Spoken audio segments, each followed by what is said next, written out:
On the night of January 18, the armed forces of the Russian Federation launched another massive missile attack on military installations in Ukraine. It is noteworthy that this missile attack took place immediately after the Minister of Defense of the Russian Federation, Andrei Belousov, officially congratulated the Russian troops on the liberation of the strategically important settlement of Vremyevka, to the west of the city of Velikaya Novoselka.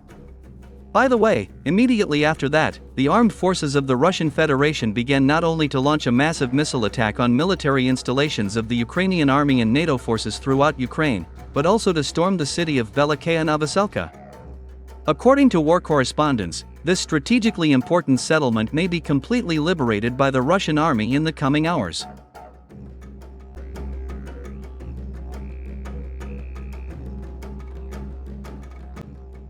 Returning to the topic of the massive Russian missile attack, it is worth noting that as a result of the professional actions of the Russian military intelligence, aerospace forces, and missile forces, the Ukrainian Army and NATO forces suffered significant losses in the central, southern, northern, and western parts of Ukraine.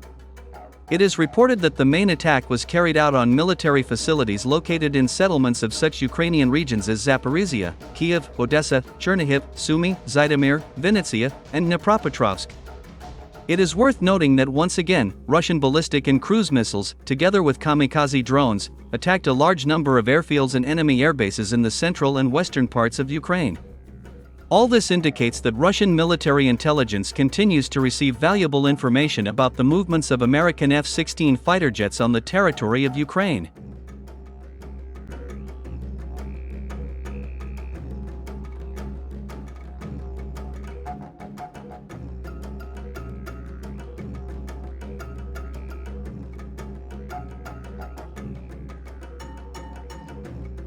It is authentically known that during yesterday's massive missile attack, Russia used dozens of Tu-95MS and Tu-23M3 strategic bombers.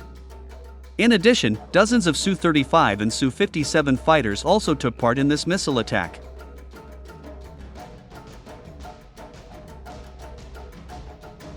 So, in the Zaporizhia region, in the southeastern part of the city of Zaporizhia, the Russian military once again attacked the Motor Sich weapons factory. The footage clearly shows how two Iskander-M ballistic missiles hit the workshops on the territory of this weapons factory. As it turned out, the day before this missile attack, NATO specialists installed some important equipment in these workshops. According to representatives of the Russian underground in Ukraine, these were specialized Western machines for repairing NATO heavy equipment, including tanks and infantry fighting vehicles.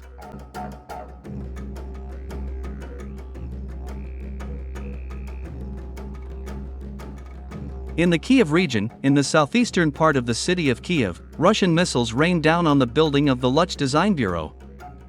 By the way, on January 18, representatives of the Russian military department commented on the missile attack on this Ukrainian design bureau.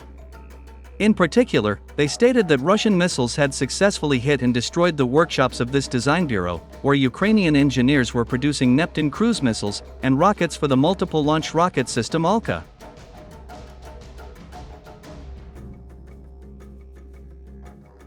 In the Odessa region, in the southwestern part of the city of Kaliya, Russian kamikaze drones and ballistic missiles rained down on a ferry crossing, located a few meters from the border with Romania.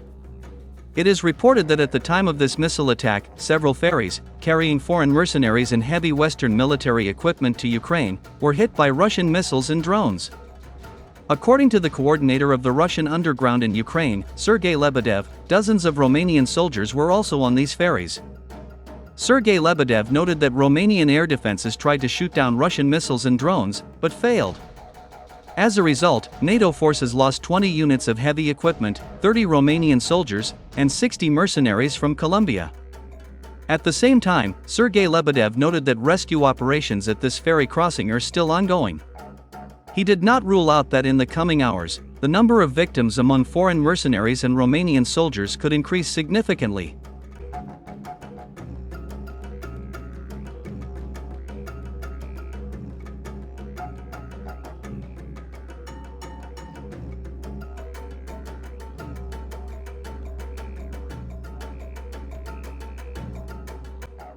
In the Sumy and Chernihiv regions, Russian ballistic and cruise missiles attacked local military airfields. In particular, independent monitoring services recorded 3 powerful explosions on the territory of a military airfield in the northern part of the city of Nizhyn, Chernihiv region. According to numerous witnesses, firefighters still cannot put out the fire that started after these explosions.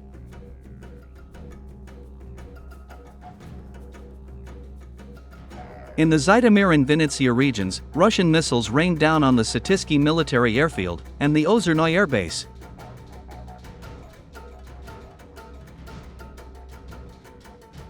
And finally, in the Dnipropetrovsk region, in the city of Kryvyi Rih, Russian ballistic missiles hit 2 targets at once: the building of the National Aviation University of Ukraine and the NATO air base.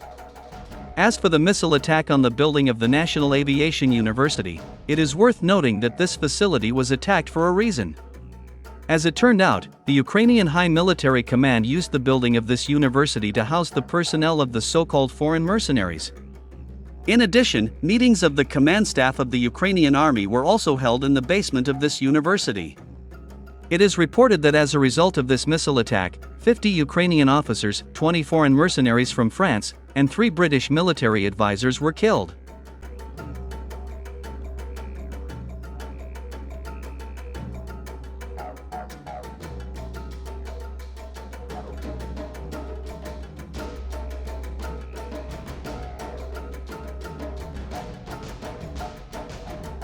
Simultaneously with this, 2 Iskander-M ballistic missiles hit a NATO airbase, 20 kilometers from the center of the city of Kryvyi Rih.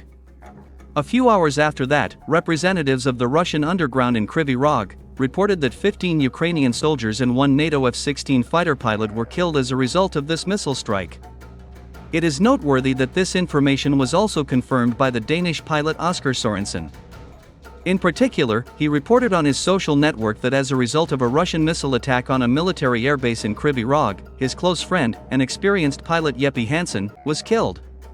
He expressed his condolences to the relatives of the deceased pilot, and noted that Yepi Hansen was in Ukraine to train Ukrainian pilots to fly F-16 fighter jets.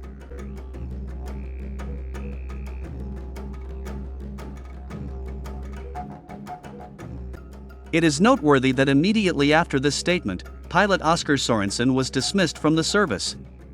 As it turned out, the NATO leadership was trying to hide the true cause of the death of pilot Yepi Hansen.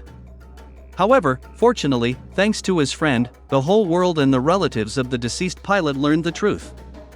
The whole world and his relatives have learned that this NATO pilot died in Ukraine because of a Russian missile attack, and not as a result of some fabricated accident during a NATO military exercise.